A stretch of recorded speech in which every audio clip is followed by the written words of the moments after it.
महंगाई ने गरीब और मुतवस्सित तबके की वाहिद सवारी मोटरसाइकिल को भी अपनी लपेट में ले लिया है। मोटरसाइकिलों की कीमतों में 8,000 रुपए तक का इजाफा कर दिया गया।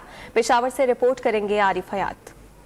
सस्ती सवारी महंगी हो गई। पेशावर में मोटरसाइकिल खरीदना बस से बाहर हो गया। मकामी सतह पर तैयार करदा 70 सीसी मोटरसाइकिल 87,500 रुपए, जबकि गैर मुल्की मोटरसाइकिलें 1,29,000 रुपए की हो गयी और मार्केट में दस्तियाब भी नहीं है। हमारा जेब हमें इजाजत नहीं देता है कि हम ये ब्रांडेड गाड़ी लें, इसलिए हम कोई लोकल गाड़ी खरीद लेंगे जिसके लिए हम कॉलेज पर आसानी से जा सकेंगे। जबकि हम पैसे भी दे देते हैं, बाइक हमें नहीं मिलती। पहले बाइक का रेट कम था तो ख़रीद लेते थे, अब बाइक का रेट भी ज़्यादा है, पैसे भी देते हैं, बाइक भी नहीं मिलती, बुकिंग करवानी पड़ती है 2 महीने पहले।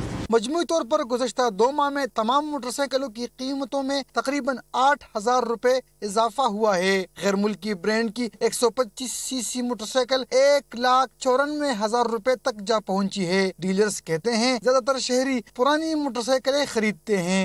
यहाँ बाहर मेले के दुकानदार 10-15 हज़ार रुपए का मोटरसाइकिल मिल जाते वो ले जाते कि नहीं, बाकी तो नया गाड़ी कोई भी नहीं ले सकता। लोग हमारे साथ इधर आते हैं, पैसे जमा करते हैं, 10 दिन 20 दिन हत्ता के महीने भी बुकिंग कराते हैं इधर, क्योंकि इधर महंगाई की वजह से माल भी नहीं मिलते हैं और दूसरी बात जो मिलते हैं वो भी महंगा मिलते हैं। पेशावर में मोटरसाइकिल को घरेलू इस्तेमाल के साथ साथ कारोबारी मकासद के लिए भी इस्तेमाल किया जाता है। कीमत बढ़ने से इस सस्ती सवारी की खरीदारी में भी कमी आई है। कैमरामैन तनवीर इकबाल के साथ आरिफ हयात, डॉन न्यूज़, पेशावर।